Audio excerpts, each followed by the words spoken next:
Here at the Giver Marketing Network, we don't leave you drifting out in space. We connect you to a coach who will help you build and grow your marketing business. Our process acts as a guide on how to connect with other businesses, maintain good relations, and establish a presence on the Giver Marketing Network. Each member within this collaborative group will have the opportunity to leverage your talent and influence, a true network effect. If you are looking to collaborate on more projects, welcome to the Giver Marketing Network, the most trusted and highest rated collective of specialists on the planet. Here we have a group of like-minded professionals who focus on making valuable introductions and helping each other grow by teaming up. Imagine Upwork meets a network and a coach. The talent collectively includes services like visibility and SEO, creating logos, designing websites, managing social media, outreach messaging, visual storytelling, and much more. Think of what you could do with laser-focused allies, strengthening your business while offering your talent to the entire network. Click near this video for more information.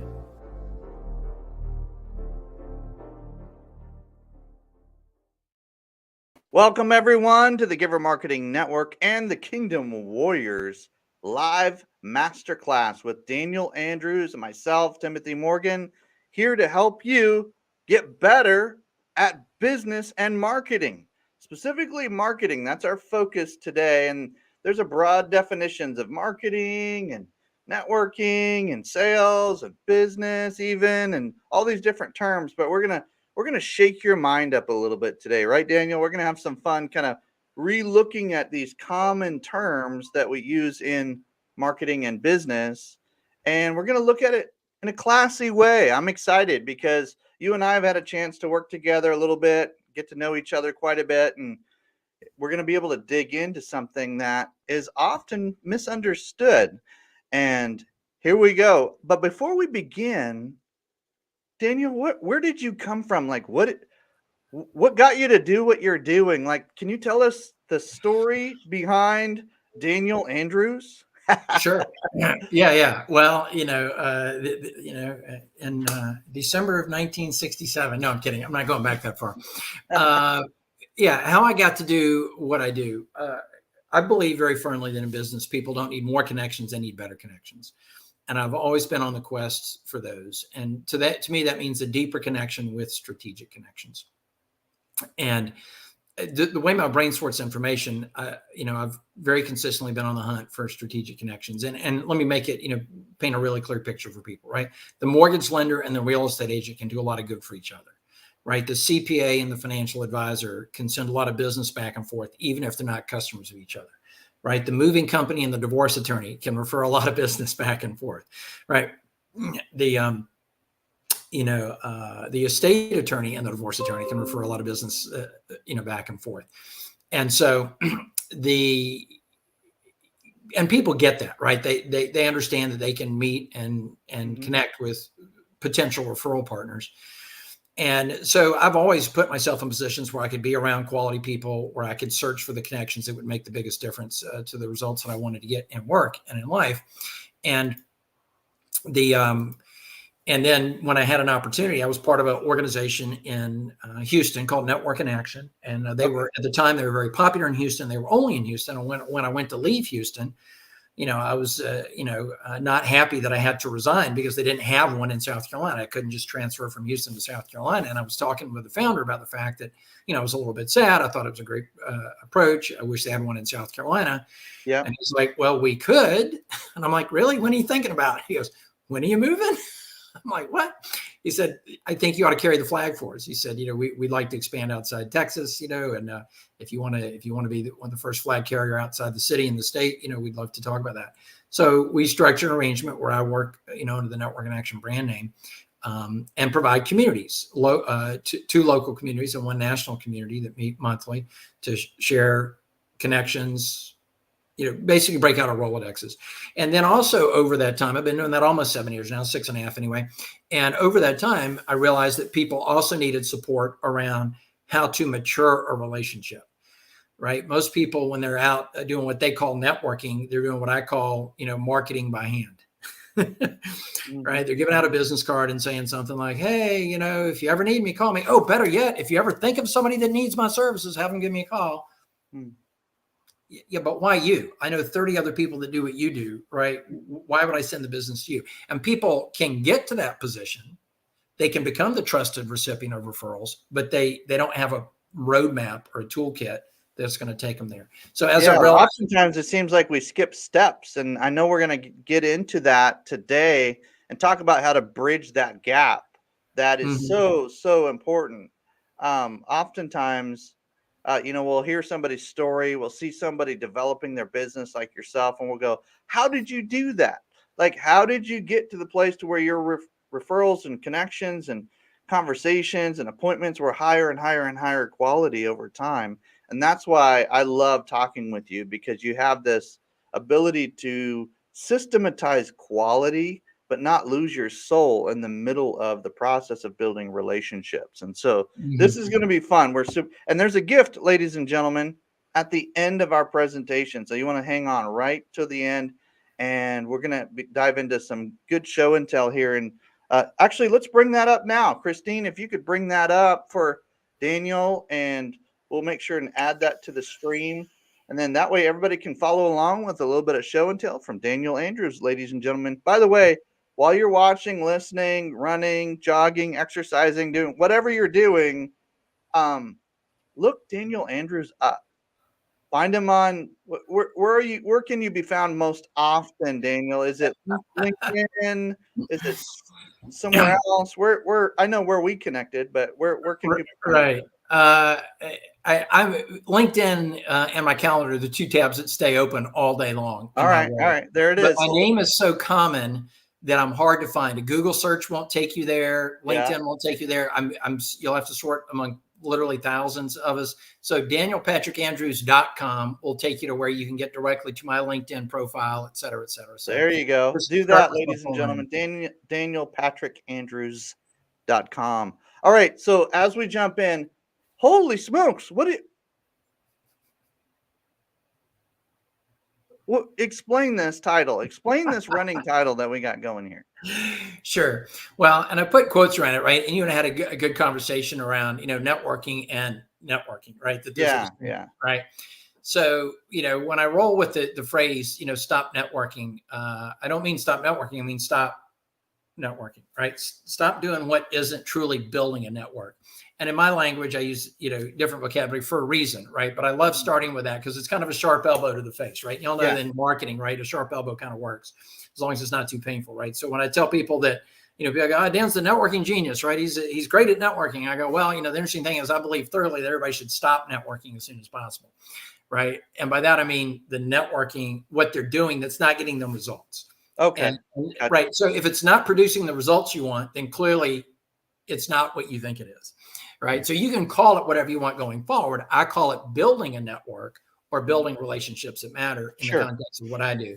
So when I say the word network as a verb or networking, I will always put air quotes around it. And it comes from a book that I'm a big fan of, right? Super Connector. Right. I'll try to hold this up to the camera. The subtitle, Stop Networking and Start Building Relationships That Matter.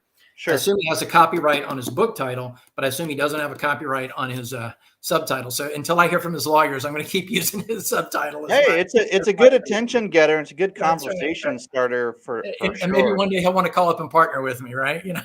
There you go. Let's go. So tell us more about what you've learned over the years, what you want to bring to the audience today to help us connect at a different level. Like, go to an A game and stop playing at the C level game. Like, what do we need to know? Well, I think the first thing, we need to know is that, networking doesn't work, right? There's actually a title of a book, Networking Isn't Working. And what they don't mean to say that when you're networking, you're not at work, meaning they're not discussing definitions. They're saying that doing what you call networking isn't taking you where you want to go. And the main reason for that, I think, is because people don't have the right tools.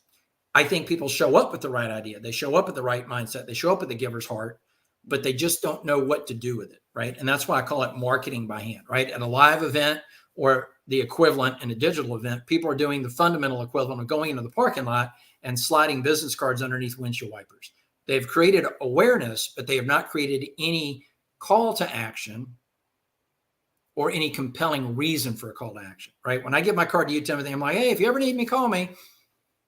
I haven't created a compelling reason for you to do that. When I say, hey, here's my card, Timothy. If you ever, think of somebody that needs me, have them call me. Now, and that doesn't mean I didn't explain what I do, but I haven't created any reason why you would trust me over the next guy that comes along that does the same thing I do. Fair point. Fair point. I like that. And so what I'm hearing you say, Daniel, is if you're going to spend time connecting with people, call it what you want, reaching out to other people, interacting, kind of starting conversations, let's make sure that leads to something interesting, valuable, memorable, relational, all the words that we'll probably end up diving into a little bit later. Sure. Let's make sure it leads to something that doesn't keep you in the sea of other possibilities. It helps you stand out just a little bit. Is that what I'm hearing? Yeah. And I think there's a few subtleties that you can do inside an actual group event of some description, regardless of how that group was brought together. But the real key is in what goes on after that. And I don't simply mean dropping an email. Good to meet you last week at Coffee on the Rooftop, Timothy. Yep. Just like I said, if you ever need me, call me. Right. There's more to it than that. Okay. Gotcha. Right. But I do think that you can show up in that space in the right way. Now, I will admit that not every person you meet has the potential to bring significant value to your world. We're all God's children, right? We all have value in the sight of the Lord and each other, human to human. But given a finite amount of time to invest in my business, I want to focus on the people that I feel I can help and be helped by the most in terms of moving my business objectives forward, right? I don't mind making a new friend in real time either. But so I'm going into it with the idea that I'm doing a little bit of sorting, not just for what's in it for me, but who I can serve as well. Who you can serve the best is what I'm hearing. In fact, ladies and gentlemen, as you're listening to this, either live or the recorded version, the replay, type in, who can I serve best? Who can I serve best? And that's where I'm picking up from Daniel in our previous conversations. Who can I serve best? That's a really important mindset. So let's jump into it, Daniel. What tips do you have for us to do that? Well, yeah, right. And I keep clicking on the video screen instead of the screen that's got the. Oh, there you go. Right. So here we go. The way to enter the room appointment. And I don't mean, walk up music, right. And a top hat and tails, right. I mean, what's your mindset going into the room? When I say the way to enter the room, right. So that's one point we're going to touch on. I'm going to talk about what's truly possible if you build and borrow trust effectively, and people miss that very clearly. And then I'll, talk about, don't forget to add these ingredients. Right. Come on. Yep. Sounds delicious. Sure. Well, and that's kind of a touch point for the fact that there is, right, a full scale program built around this, which there's no way we can go through all that stuff today, but I can certainly give you guys some actionable stuff. And I do want to say right from the get go that there's no moment of this that's going to sound or feel like a sales pitch. And I even have 0 follow-up campaigns. If you go to my free gift and register and I have your email address, I might email you weeks or months from now, but I don't have a drip campaign set up to capture you guys. And all the marketers in the room are cringing right now. I know I need to get one, but the point is, when you give me your email address, you're not setting yourself up to be sold. I just want you guys to know that. I'm very much a personal touch sort of person. So I might email you and just ask you what you thought of this talk. That might be all I do. I love the phrase, people love to buy, but they hate to be sold. That is true, right? It's an interesting mind twister as well. Okay, let's go. What do we got? Sure.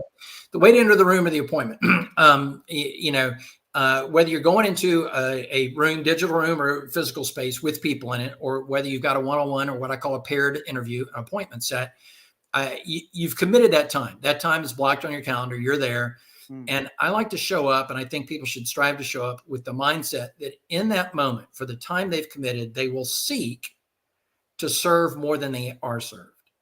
That doesn't mean it'll always turn out that way. I mean, I got off a call to get into this call just a few minutes ago with a guy that's like, oh, here's my database. And he starts scrolling past them on the screen. Who do you want me to introduce you to? in real time, this guy can do way more good for me than I can do for him. And I'm over here struggling, right, to think of a way to serve him in this moment.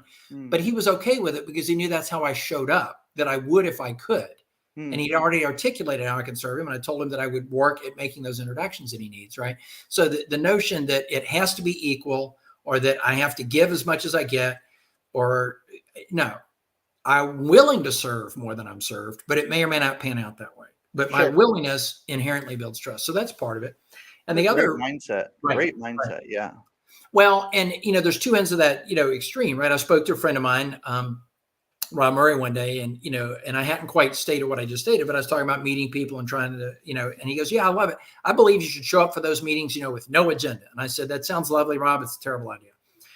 He goes, what? I said, Rob, what I think you meant by that is what I'm about to say, but I would challenge your language. Nobody wants to meet with somebody with no agenda. Why are we even doing this? Right? But if you show up with a willingness and an effort to serve more than you are served in real time, it comes through. And he said, okay, you're right. That is how I show up, but it's a better way to phrase it. I shared that story with someone else, and he said, oh, I totally get it. I always try to give twice as much as I get. And I said, that's a bad idea. Because if people feel that you are giving them more than they're getting, that they're receiving more than they're offering back, they will still pull away from you. Maybe a little more slowly than if they feel they're being used, but they will still pull away because it feels awkward. Reference the conversation I got off a minute ago. This guy shows me a database of 10,000 people and asks me, who do you want to get introduced to? Even though I'd already offered to serve him with introductions, I immediately started to feel like, oh my God, how can I ever measure up to that generosity, right? So if your generosity overwhelms them, they will gradually pull away because it doesn't feel right. It just doesn't sit in their spirit. So you're shooting for mutuality over the long haul. I love that. Mutual benefit, mutual blessing. Try to go a little bit above and beyond, but don't make it awkward. Ladies and gentlemen, don't make it awkward in the comments. Don't make it awkward. And if you can't spell awkward, just look at how somebody else spelled it. That's totally fine. Don't make it awkward. Don't make it strange. Don't make it odd. Don't make it just weird when you're connecting with somebody by doing things that just aren't. They're not helpful in the long run. They need to build the relationship in a dynamic that is where you're walking together. Like there's some good things happening. You're serving them, yes, is what I'm hearing from Daniel, but you're not making it so lopsided that they're like wondering what the heck is going on. And then at some point I wonder, Daniel, because when you told me this concept before, it flipped something in my mind. I have to be a good steward of my time. So that's what you helped me with. And then B, if I start focusing in on either no agenda or an agenda that is very odd, people aren't going to know what to do. Like they're just going to be very unclear of what to do. And so I appreciate you helping me with that personally. Right. Well, in an age where most people are meeting other people, in terms of romantic prospects in workspaces, right, and online and stuff like that, I don't want to sit down to a meeting with a man or a woman repeatedly without them being clear on what this meeting is, right? They may get the wrong impression. Where is this headed, right? Isn't Daniel married? Why is he having this conversation? Why have we gone to lunch, once a month for the last 3 months, right? I wanted to declare early on, that my objective is to seek and search ways to serve them to the degree that they're willing to, enter into a mutually beneficial relationship. Yep. Okay. Another emphasis on the way to enter the room has a lot to do with not trying to sell to the room. I get that we have a lot of our ego tied up in what we do. And by that, I mean the literal steps of the things we do. Okay. When you show up in a space and people say, what do you do? Or, nice to meet you. Can I have your card? Right. Oh, blah, blah. What does that mean? And we talk about what we actually deliver. When we talk about the steps that it takes to do business with us, we force that person into a one-dimensional conversation in their head. Maybe verbally, but in their head, they've got a one-dimensional conversation going on. And that is, am I your target market, right? Do I need what you're offering?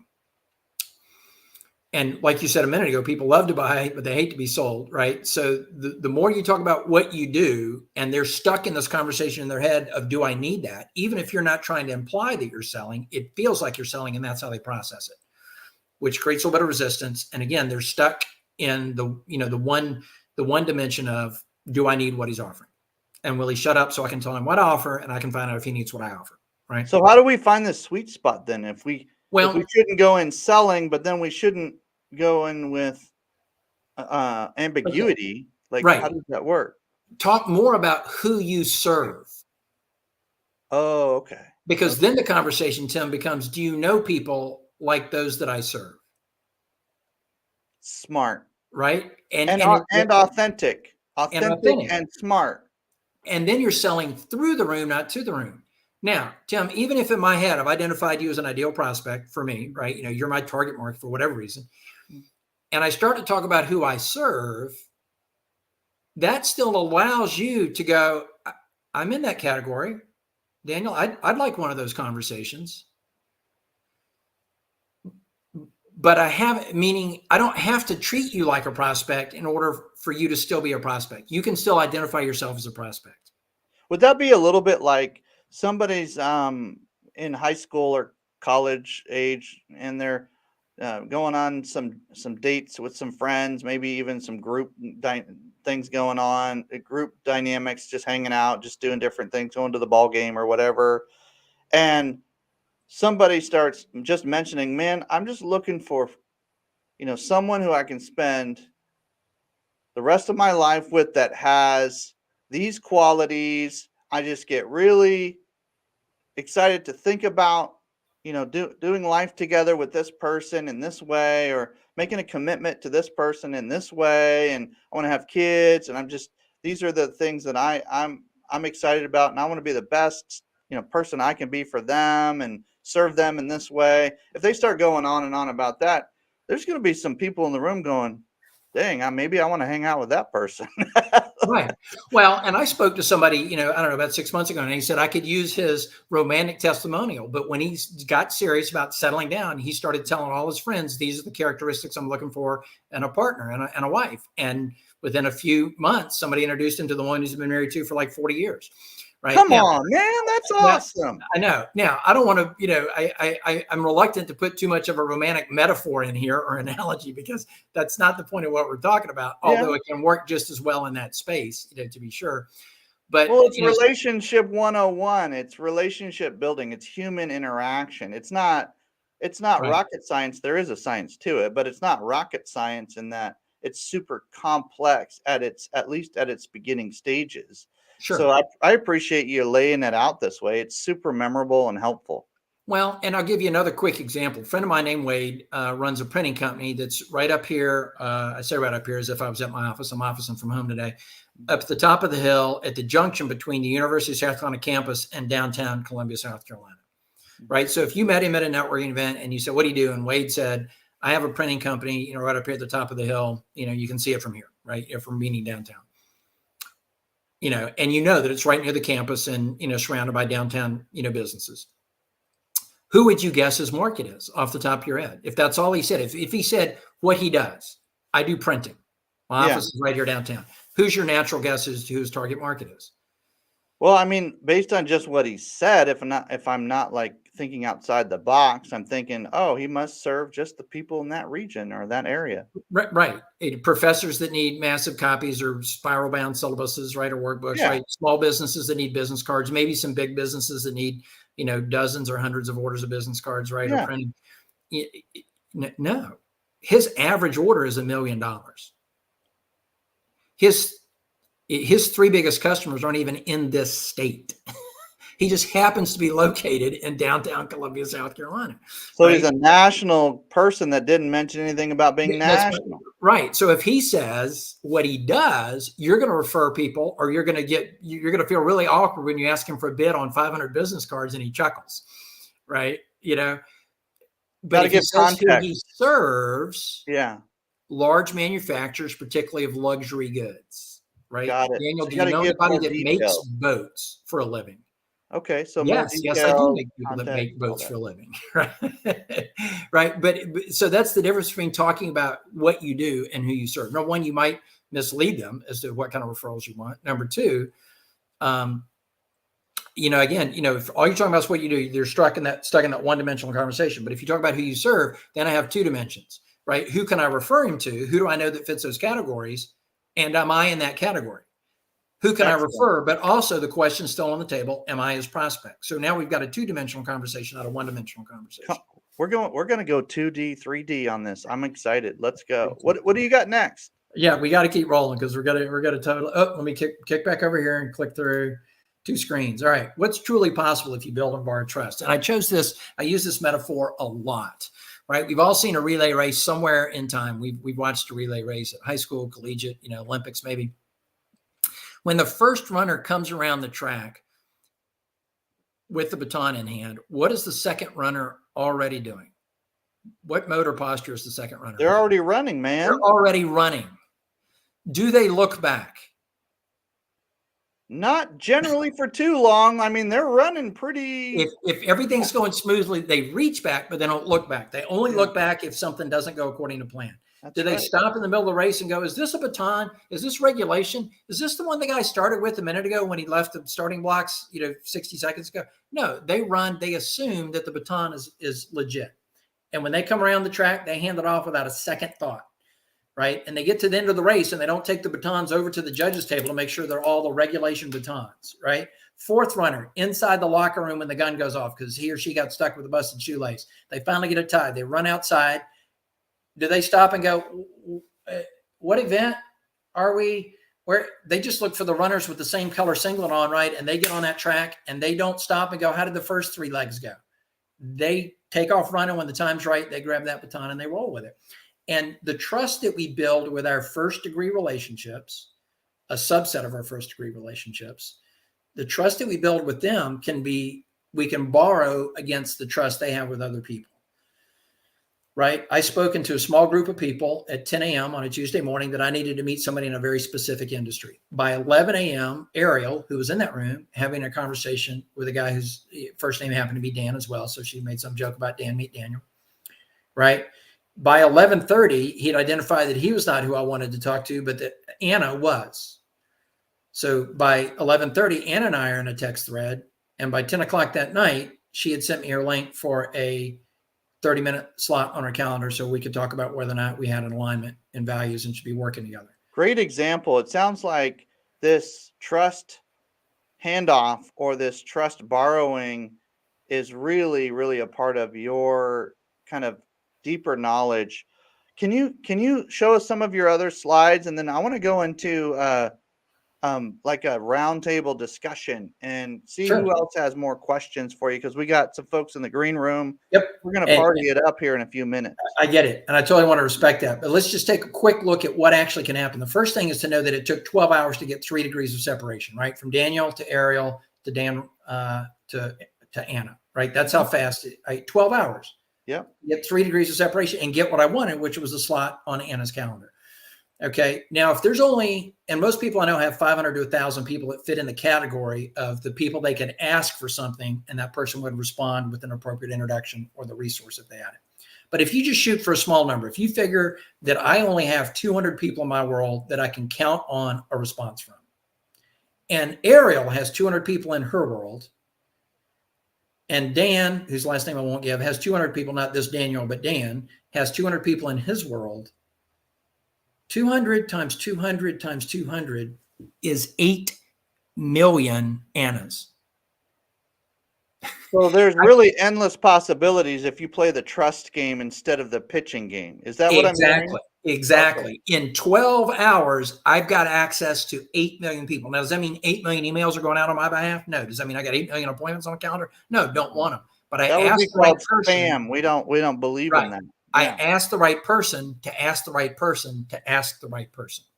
That's what I did. Because they have trust that they can lean on. You can borrow that. Okay, I got you. Okay. All right. So let's show some other slides and let's land the plane for some amazing conversation. I'm excited about this because we're going from first principle, high level, like get into some of the examples, but then we got some really interesting situations that we might want to bring up and ask you about. Right. You said delicious, right? So there's your delicious for you, Tim. I've been waiting for this. Right. And right, that would be a cake without what on it? If it didn't have the pomegranates, it'd be a cake without the blackberries, it'd be a cake without the blueberries, it'd be a cake without the frosting, it'd be a cake without the flowers, but it wouldn't be as good a cake, right? Yeah. So when I say don't forget to add these ingredients, right? If you really want to do this well, Yeah. right, there's some things you need to include. You need to ask better questions when you're meeting with people. You've got to get Okay. out of the space of asking them questions that determine whether or not they'd be a good bowling buddy and find out if they'd be a good business connection. Okay. Okay. So write that down, ladies and gentlemen. Ask better questions. Come on. Ask better questions. No All doubt right. about What it. else? Okay. Be strategic in who you build with. Okay. Tim, Be yeah. strategic. Yep. Be And Tim, strategic. I will give you an example of that as we go through when we get to Q&A. So that's good. All right. We'll definitely address it. Be strategic about who you build with, right? Again, going back to the mortgage lender with the realtor, right? Yep. That's key. Okay. Be prepared to show them how to serve you. If you're not specific about what you need, they will not know how to serve you with the right introductions or resources. So be specific. Yep. And the other side of the same coin is be prepared to show them how to show you how you can support them. Because Tim, like we said before, I'm shooting for mutuality. I want the give and take to be almost even as time goes by.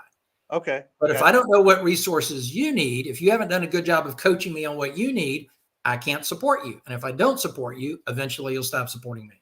So ask better questions. Mm-hmm. Be prepared. Be specific about those interactions and expectations. And then what else? Be prepared to ask for the referral. You can't just leave it vague. Don't forget to ask. Okay, I got you. You can Google the phrase. Daniel. That's really good. That's really, no wonder you're a master on the master class. This is really good. Okay. So if you got those 3 or 4 tips right there, ladies and gentlemen, we're going to tell you, implement. Well, let me just ask the audience, what are you going to implement today? I mean, Daniel, you're a coach. I'm just going to ask the question right here. What are you going to implement today from what you've learned so far? I want everybody to light it up in the comments right now so we can all learn from each other. This is a group discussion, if you will, happening online and in the green room. Daniel, how do people get a hold of you? On danielpatrickandrews.com, there is a link to my calendar. You can get 15 minutes with me very easily. Okay. If you're inside the Giver Marketing Network, my schedule for a 20-minute slot is inside the scheduler channel on Slack. Okay. Happy to invest that time. My objective in a 15 or 20 minute is to figure out, do we have reasons to dig deeper, right? Okay. I can give and get support, fairly quickly in a short call, but we can discover also pretty quickly if there's a reason for, as I like to call it, a second date, right? Do we need to dig deeper into this? It all makes sense. Hey, you mentioned a gift earlier. Is now a good time to bring that up? Sure, I'll reference it, right? With no problem. I mean, don't go there now, right? Because we got lots still to cover. But in that context, right? That was my summary. So there, I think Christine put in the chat box the long URL. If you want the short version, it's bit.ly, right? Y'all know how Bitly works, /CEBC Giver, which stands for Cutting Edge Business Coaching /Giver, Marketing Giver Network, right? And you got to use the caps and lower the right way on a Bitly. So that's the short version to that. If you don't want to type out that long URL, the QR code will take you to the same site. So you will find there /CEBC, all caps, and then the word giver, all lowercase. That's correct. Excellent. Well, hey, what you'll find there, what's going to be there? What you find there is a 3-minute and 15-second video done while I was sitting outside at a local brewery. So you'll hear the fire truck go by in the middle and everything. But it's 2 questions that you absolutely have to ask at the beginning of a potential referral relationship to determine if there is the ability to mature it into a referral relationship. So if you want to see a video with Daniel, a little tipsy with fire engines in the back and him just like bringing his genius. I never said tipsy. I just said I'm so sorry. I thought you said that. I am. I just never said that. Oh, okay. I got you. Put in the promo code GIVER to save yourself a few dollars on the front end and get you a bunch of value on all along the way. Yep. And I'm going to say it for you, Daniel. I've already clicked on this. I've already, going into it.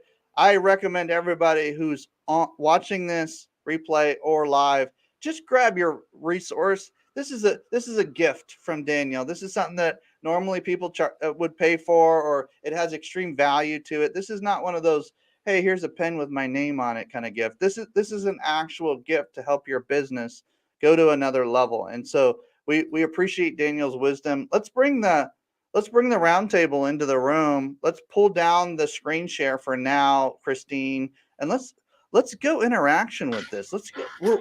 We're all about building relationships. Let's do it right now. Let's just do it live, and let's let everybody in on the conversation and have some fun with it. So, what questions can we fire off to Daniel to kind of start this roundtable discussion? There are so many different ways. Which way do we go first, right? Daniel, I'm a huge fan, being a DFW networking diva. As soon as I met you, I was like, oh, this is my kind of people, right? It's about building those relationships. And you did a great job explaining that. And really, one of the things I was thinking about touching on, because as you're saying what you're saying, I'm like, yep. I'm nodding my head the whole time. Building relationships, right? It's about the trust that you've established in them. I would love if you could elaborate a little bit more. What does that look like? Because you find a lot of people don't necessarily understand, how do you get to that level in a relationship? How do you get to the point where you've got that kind of trust? When I say, okay, I sent this person to talk to so-and-so, it's going to happen. Right? The other person is going to respond. They're going to respond favorably. And because you mentioned my name, they'll be like, oh, yes, how can I help you? Right? That level of trust is special. How do we get there? Certainly can share those steps. And Tim, part of the answer is the answer to your question. What are the best questions to ask, right? But I will refer you back to that video, meaning I won't cover what I cover in that video because it's in the video. So why would I do that twice? But I will give you additional questions as well. The first thing to accept is that it doesn't take a long time. Okay. People think, it's not like a dating relationship, right? Where these days, you don't even know the other person's address until you've been on like 7 or 8 dates because safety, right? We're not talking about that at all, right? I got into a 15-minute conversation yesterday with this guy, Jason, another 15-minute conversation today. And he's the one that opened up his database and he's got his screen share going on. So I can literally, if I could have screen capped names, emails, phone numbers in real time. Not that I would, but he's like, look at the column of the companies and tell me where you want me to pause and make introductions for you. So 2 15-minute conversations was all it took to get him to open up his database. Okay. Now, what did we talk about? Which goes to asking good questions, because I am as interested in uncovering the trust they should have in me so the Jasons of the world will open up their databases. But I'm also interested in discovering the trust that I could or should have in the Jason and the Christines and the Tim and the Timothys of the world, because mutuality, right? If I convince Timothy I'm a good guy and he sends business my way and then notices I've never sent any business his way, it's going to trail off after a while, right? Maybe not out of spite, but just his energy is going to go to other places where the value seems higher to him. And it could be my fault that I've never sent a referral because I haven't discovered enough of what he does and how he does it to decide that he's worthy of my referrals. So I need to uncover the trust in me, discover the trust in my partner. And that involves asking better questions. Too many times the questions that we ask are based on finding out if somebody would be fun up at the bowling alley. Don't forget to ask about their family and their occupation, what they do for fun and what their dreams are. Don't forget FORD. Yes, right? That's totally insufficient for finding out who belongs in your business world. And the proof of that is this. Are there people in your world that have been to your house for Sunday dinner, been at your house Friday night for game night, that you've gone bowling with, but you wouldn't actually hire them to do what you do? To do what they do. True. Right? True. People like that right now, truth to right? this. Yep. One of my vendors had to fire one of his vendors because they weren't doing the job well. And he sent me the message. I alerted him they weren't doing the job well. And he said, that's what you get for trying to help out a family friend, right? So the relationship was not enough to keep the business in place. Okay. The flip side of that is, are there people that you have hired or would hire to do their thing, whatever their thing is, but you just don't picture at your house Friday night for game night? Yeah. Not always the same people, right? I'm not saying the overlap is like this, but it's not like this either, right? Meaning discovering if somebody's fun to be around is totally insufficient to find out if they belong in a professional network. So Tim, to answer very specifically, by the way, asking good questions builds trust because it shows you have a plan and people trust people with a plan. It's very interesting. All right. You don't have to say, I got a plan, Tim. You should trust me. Just the fact that you've got a plan comes across and it creates trust. But here's a good one to ask. They're intelligent questions, right, Daniel? I mean, they're questions that you're thinking through to best help the both people in the room especially the other person, right? Right. And I'm not saying I'm disinterested in their personal life, right? If the kid's having a birthday, I want to hear about it, right? You know, I do want to know, how was the vacation, right? Did you get along with the in-laws? But that's not the focus, right? So Tim, in a case like yours, I might say something like, tell me about a situation where you started off well with a customer or prospect. It started to go south and get ugly, but you were able to turn it around. Don't tell me about the easy sales. We all got those. Don't tell me about the customer that nobody can make happy no matter what. We all got those. But Tim, I want to hear about one where it started well, went south, and you were able to get a 4.5 or a 5-star review out of it when it was all said and done. Because number one, that tells me something about themselves personally and the way they bring themselves to their business, right? That's a very good question, because what if his answer is, I just told him to keep the product and keep his money too and just call it even and move on? That's a legitimate approach to customer service. Maybe not my approach, but that's legitimate. Well, I went back and renegotiated the expectations and apologized for, using language that meant something in his world that meant something different in my industry, and then explain how the supply chain was screwing us all up, and then the rain too. And then here we are. So I reset the expectations, delivered on expectations, and got a 4 or 5-star review out of it. That's a legitimate approach to customer service as well. And it's not that I would choose to engage with one and not the other, but might it be that some people get referred to the guy that does business this way and some people get referred to the guy or the gal that does business the other way? Because the personality of the person I'm referring might tell me who I should be. So you're asking deeper questions. There's not a wrong answer. Better matches. Okay. Tim, do you have any questions for Daniel that might help us in this conversation? When I think about networking, oftentimes it's digital. So here we are in the age of Zoom, and building relationship is not quite as easy as showing up at a live networking meeting, for example. At least I prefer the live networking meetings. But making headway, and one thing I haven't heard is the being intentional. So it feels like this is like general, okay, finding referrals and building relationships, but approaching people that you feel like share your values and you feel like you could really serve well. I think that's a big question that most of us have when you're looking at your LinkedIn contacts, or you're scrolling through LinkedIn and you're using all the algorithms to draw out your ideal client. Now you're trying to figure out how to build that relationship. I think that it's a question that most people would love to have answered. Can you rephrase the question just for me, Tim, so I'm clear on what the question is? When you find someone you want to work with, how do you build a relationship with them? Okay. I can tell you how you start it. Okay. You've got somebody that you think you want to work with. You don't know yet because you've just met them, right? And the chemistry might not be there. You may find that you have different views of the way to treat customers. You may find that you work in totally separate ends of the industry, right? It could be any number of things, but you found somebody that you think you want to dig in with. So as you're going to set that first appointment, I call them paired interviews. I don't like virtual coffee. That just sounds so hokey to me, but because it's not virtual, it's real. It's just digital, right? So paired interview, whatever that consists of: coffee, lunch, breakfast, a video call, a phone call. That first paired interview, as I'm going to set it, or as I start it, and this is in the video, and I don't mind referencing this, but it's gone over again in the video, so don't worry about trying to jot all down right now. I start with this question, and since there's 2 Tims in the room, I'm going to role play with Christine, so you'll know who I'm talking to. Christine, I wanted to get together with you for 20 or 30 minutes to investigate whether I could know enough about you, your business, what you do, and more importantly, who you do it for, that I could potentially become a source of consistent referrals, prospects, leads, and resources. I would want you to do the same about me and my business. Is that a relationship you're willing to pursue? Sure. I'd love to have that conversation. Most people will say yes, right? Christine may be like, nope, I was just here for the free drinks. I'm fully networked and I'm good. Okay. That's legitimate, right? One of my clients gave 20 referrals to a potential key referral partner without anything in reply. And he finally went to him and said, why not? They said, we have a whole division that does what you do. We were never going to give you a referral to your end. It's just not on the back of my business card because it's a whole nother set of people. And Carter was like, what? Why didn't you tell me? The guy's like, you sent people to me to do what I do. Why would I think that you need anything, He didn't know, right? If Carter had started with that question, he could have found that out.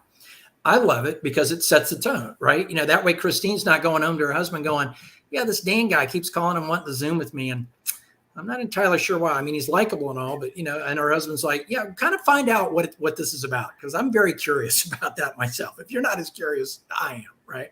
Let's set that tone right from the beginning, right? This is what I'm leaning in for. Is that something you want to pursue? And the right clear people, expectations, right? Clear expectations right from the beginning. And inviting them into mutuality, right?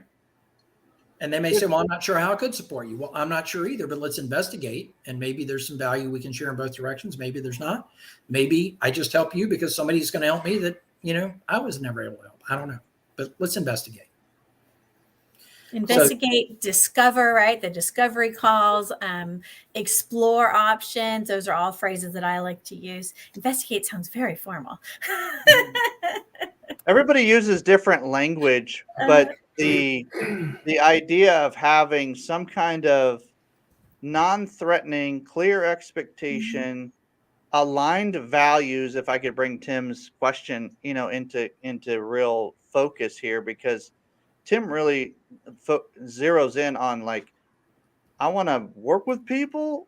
I want to play with people. I want to connect with people that have very similar values. That's a type of qualifier, but how you get there is a really interesting exercise in tactics and steps and approaches and styles. And we might use slightly different language or use slightly different approaches even, but to know that we're having a quality engagement that isn't lost in the sea of time wasting chats.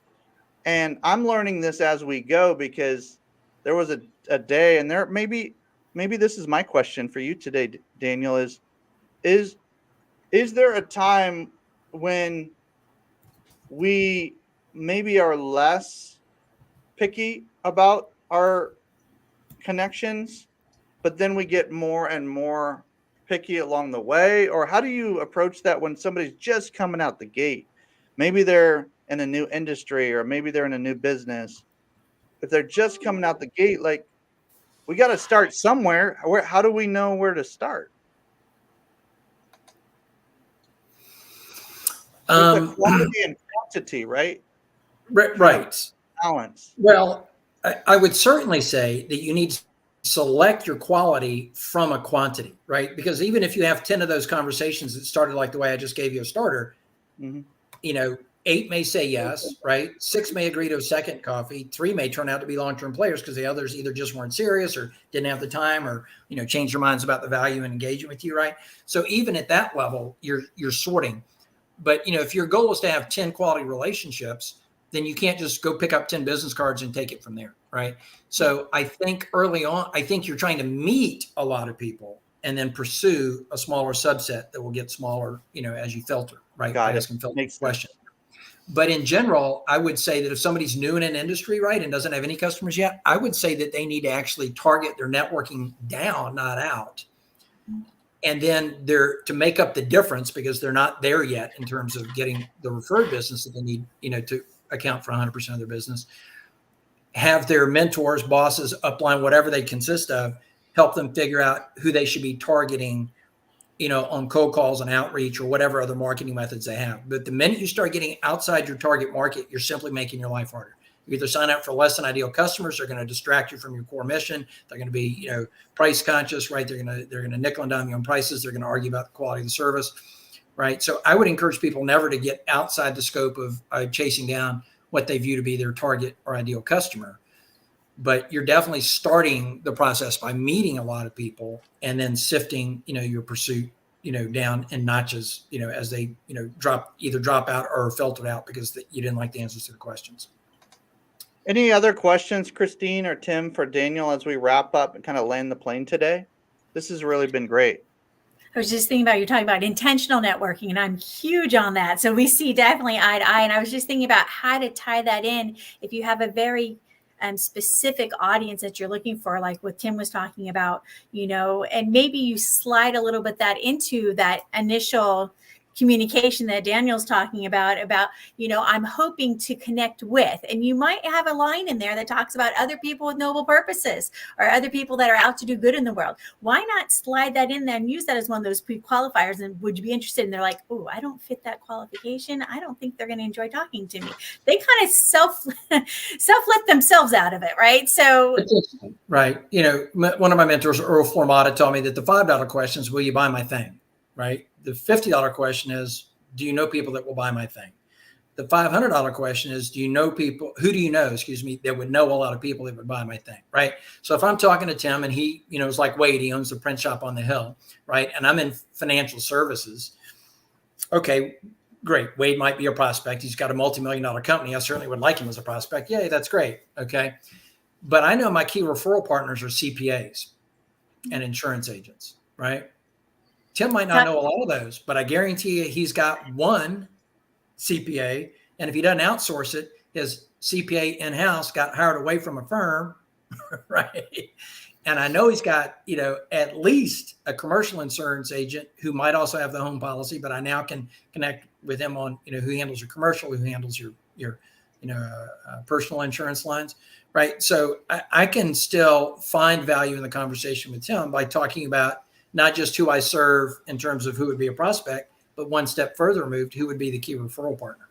So Daniel, I have a quick question about your approach. Do you feel like it's better suited for certain personality types, or is it something that most personality types and most people in business can at least apply, some of it? Like how do you view this when you're approaching different clients?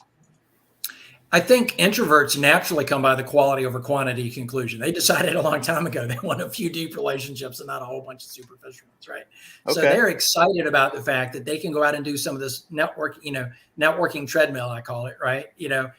For a little while and then sift from there, right? That they can get off that treadmill pretty quick. I think even extroverts get that, quality beats quantity, meaning if they still like going to the happy hours, they can, but now the pressure's off because they've built those relationships. And that's not to imply that an extrovert doesn't appreciate a deeper relationship, right? It's just, extroverts tend to get caught up in thinking that if they just shake enough hands and out enough business cards and they're comfortable with that eventually they'll come back to them, and it never will. But introverts naturally, they glom onto it like, woo, yay, quality over quantity. And extroverts like, yeah, okay, I see that would work. So they can both do it well. I just think introverts are the ones that are actually kind of excited about that, as opposed to extroverts are like, yeah, I can do that too. Cool. That's good. Tim, you got anything else to add as we wrap up?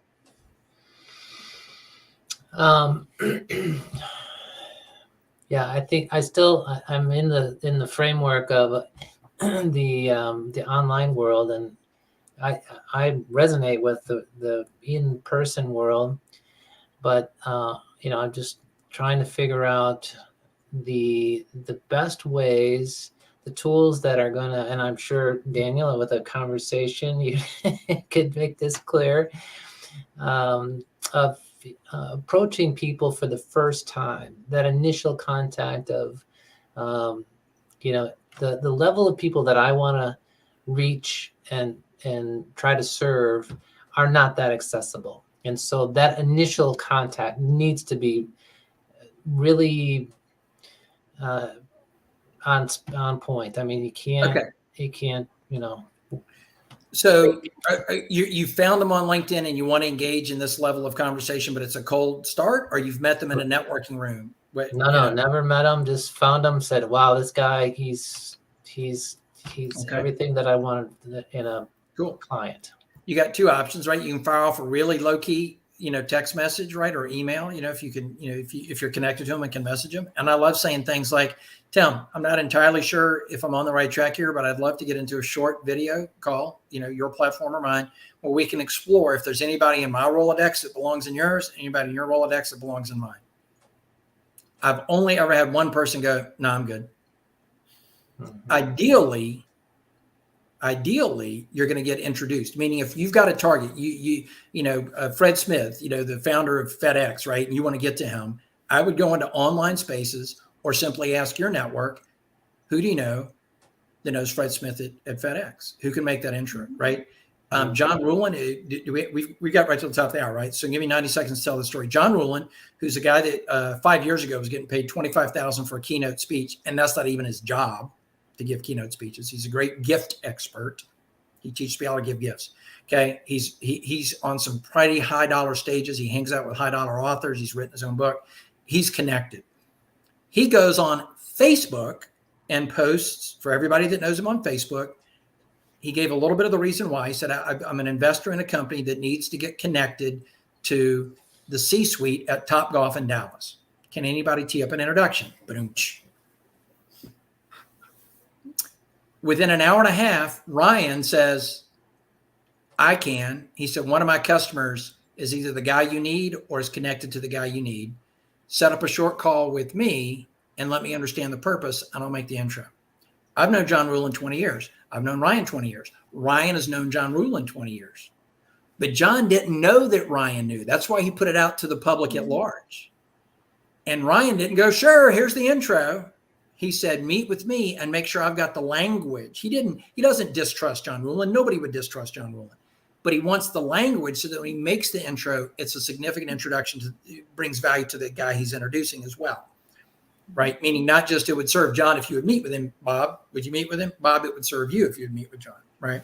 So that's the only, but he just put it out there to the universe. And then I'm watching and I commented immediately, right? This is network building at its finest. And 3 people hearted it, John and Ryan and somebody else. I don't remember who, right? Not just liked it, but hearted it. And then further down, Trey was like, I'm offended that you didn't ask me. Right. And John was like, you got to hook up. He goes, and then you asked me if I got to hook up. He goes, now I'm doubly offended. And I said, I never met Trey. I said, Trey, that's my tagline. I'm the one that's offended when people don't start with me. Right. I'm the one that's got the hookup. I said, you and I clearly need to know each other. And now we're friends on Facebook. Haven't asked for anything from Trey yet. Don't know that I ever will. But I comment on his family vacation photos and how we both like flying airplanes. And, but John Rulin, as connected as he is, went out there to the world at large, his world, and said, who can make that intro? And had more than one offer. That is a great way to wrap up this session. Daniel, thank you for bringing all the examples, the tips, almost like the mini case studies of how things have went well using this approach. I think the approach can be, based on what you said, approach can be used by many different types of people, different industries. It's not industry specific per se. And so thank you again. Sure. I know that there are some places for us to be able to connect, reach out to Daniel Andrews as fast as you can, set up a time with him, grab his gift. Let's help Daniel get the word out about what he's doing too. Like, let's be a giver, right? Let's get out there and connect with him. Look him up on different social platforms, but go to his website or grab that gift that you see in the chat, and we should be good to go. Thank you, Tim. Thank you, everybody, for helping us, and we'll see you soon. Talk to you soon. And we'll see you tomorrow for Networking for Marketers. Yay.